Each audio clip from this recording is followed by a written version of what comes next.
I know right now, a lot of us are feeling kind of like, oh man, recession anxiety. Yeah. You know, Uh, especially with the crypto market doing its whole up and down roller coaster thing. Yeah, for sure. It's been a wild ride lately. Wild's one word for it. But okay, imagine this.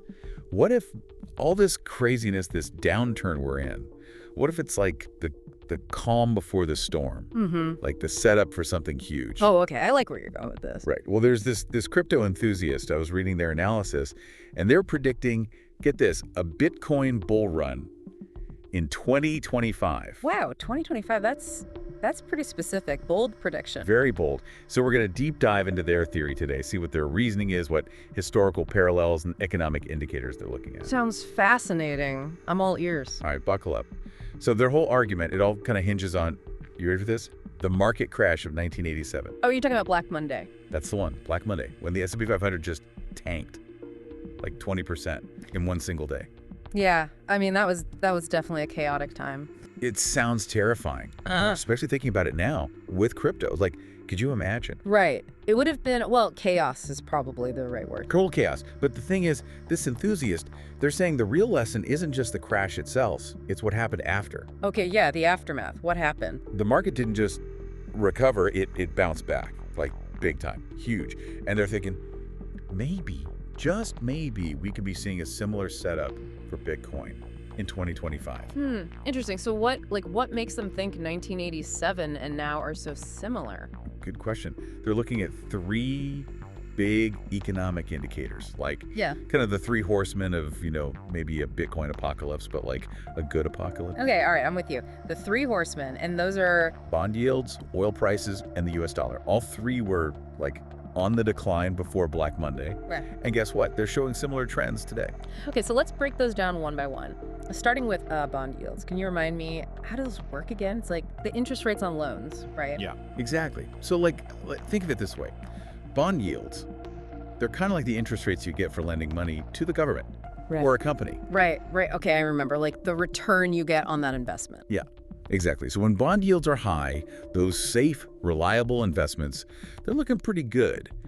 But when those yields start dropping, investors, they might get a little, I don't know, itchy? Itchy. Yeah. Like they start looking for riskier assets, stuff that could bring in bigger returns. So, stocks, maybe real estate, and even, you guessed it, Bitcoin. Okay, so the idea is that bond yield softening could be a sign that investors are ready to jump back into those riskier markets. And go, you got it. But this enthusiast, they're not just looking at the fact that bond yields are dropping, it's also about how much they're dropping, like the size of the drop compared to, history.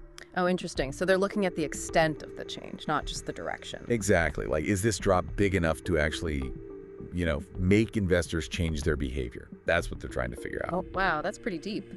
Makes me want to see the data they're using. Right. All right, on to the next horseman. Oil prices. I always hear that, lower oil prices are good for the economy, right? Generally, yeah, I'd say that's true. Lower oil prices, it usually means, well, less pressure on inflation, which, central banks are kind of obsessed with right now. Inflation, everyone's least favorite topic. Right. So think about it. Cheaper oil, well, that means production costs go down for companies. Shipping costs are lower. And ideally, those savings end up, trickling down to us, the consumers. Okay, I'm following. So cheaper stuff means people might spend more, which, helps the economy, maybe makes people feel better about investing. And that could include, crypto. Precisely. And, this whole oil price thing, it's another parallel the enthusiast is drawing with, you guessed it, the time before Black Monday. Oil prices were dropping then, too. Interesting. So two horsemen down, one to go. Yeah. The US dollar. What's the story there? All right, so for this one, we got to talk about the DXY. It's this index that basically, well, it measures how strong the dollar is compared to other big currencies. Oh, okay. Like how much bang for your buck you get internationally. Exactly. And back in 1987, remember, before Black Monday, the DXY was going down, which meant the dollar was getting weaker. Okay, got it. And what's happening now? Well, we're seeing that same trend. The DXY is falling again. Interesting. So what does a weaker dollar mean for, the global economy?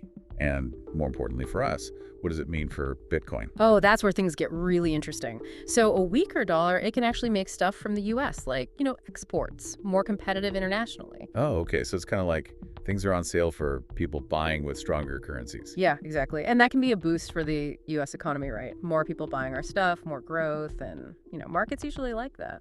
Makes sense. But how does Bitcoin fit into all of this? Well, here's the thing. When the dollar is weaker, Bitcoin can start to look pretty attractive to investors in other countries, especially, places where their own currency is like super unstable or inflation is out of control. Ah, okay, so it's like a safe haven. Right. Bitcoin being decentralized, kind of outside the whole traditional financial system, it can be a hedge, a way to protect yourself from those economic storms. Yeah, that makes sense. So, putting it all together, it sounds like this enthusiast sees the weaker dollar as another parallel to like the pre-Black Monday situation. And maybe another reason to think Bitcoin could be headed for a boom. You got it. They're basically saying this combo, these three things happening at the same time, bond yields dropping, oil prices going down, and the dollar weakening, it's like a super strong signal that the market, the whole thing is about to like take off. Okay, I gotta admit, it's a pretty fascinating theory, but gotta be realistic here. Even the biggest crypto fan has to admit there are always risks.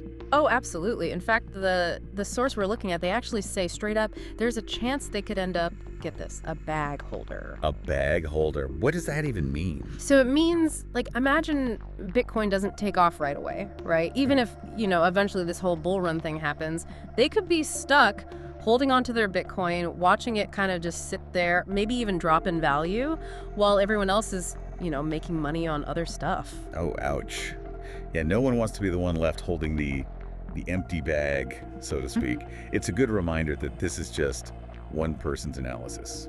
And I mean, we love digging into this stuff, but this is definitely not like financial advice. No, not at all. Investing, especially in something like crypto, it always comes with risks. You should never, ever just like base your decisions on what someone else says, even if they sound super smart or they've got like 1 million followers. Yeah, that's so important. Do your own research, people. There's so much information out there.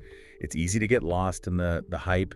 You got to think critically, figure out who you can actually trust. Absolutely. And beyond the research, you got to know yourself too. Like, how much risk are you actually comfortable with? How much could you lose without, freaking out? Investing shouldn't feel like gambling, Right. It's all about finding that sweet spot, right? The balance between like, hey, maybe I could make some good money, but also, hey, I could lose some too. And crypto, with those price swings, it could definitely test your limits. Oh, for sure. And look, if you're like new to all this or you're just feeling kind of overwhelmed by crypto, honestly, talk to a financial advisor. It's worth it. They can help you figure out what's actually right for you, for your goals, for your risk tolerance, all that.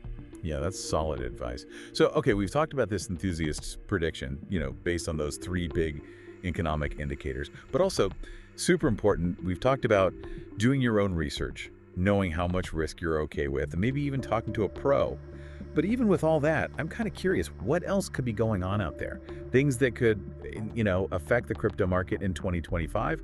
Stuff maybe this analysis didn't even consider. That is a fantastic question. I mean, the world of finance, especially crypto, it's rarely simple or predictable. There are so many factors at play, and honestly, new ones pop up all the time. Yeah, it really does feel like trying to predict the weather 3 years in advance. You know there are going to be sunny days, you know there are going to be storms, but good luck knowing exactly when or how bad it's going to get. Exactly. So instead of trying to, see the future perfectly, the best thing you can do is try to understand what's happening now, what could happen, what are the risks and opportunities, and then, make smart decisions based on your own situation. Well said. So listener, with all that in mind, what does this all mean for you? It means, buckle up. The road to 2025 and beyond, it's probably going to be a wild ride, full of surprises. And while no one knows for sure what's going to happen, understanding these big trends, the stuff that's shaping crypto, it can help you, navigate, make better decisions along the way. Yeah, totally. I mean, it's an exciting time to be, following all this, even with all the uncertainty. There are risks for sure, but also like huge potential upside for those who are, willing to learn, to adapt as things change. Exactly. Couldn't have said it better myself. So as we wrap up this deep dive, I want to leave you with one last thought. We've spent all this time digging into this enthusiast's prediction, right? The whole 1987 parallel. But remember, the world, it's complicated. There's always more to the story. So what else could be out there? What other factors, beyond what we've talked about, could, throw a wrench in things? Or maybe create even bigger opportunities, stuff that might, impact the crypto market in 2025. Oh man, that's the million-dollar question. I mean, think about it. Geopolitics, technological breakthroughs, heck, even social trends. All this stuff can impact, the financial world in ways we might not even expect.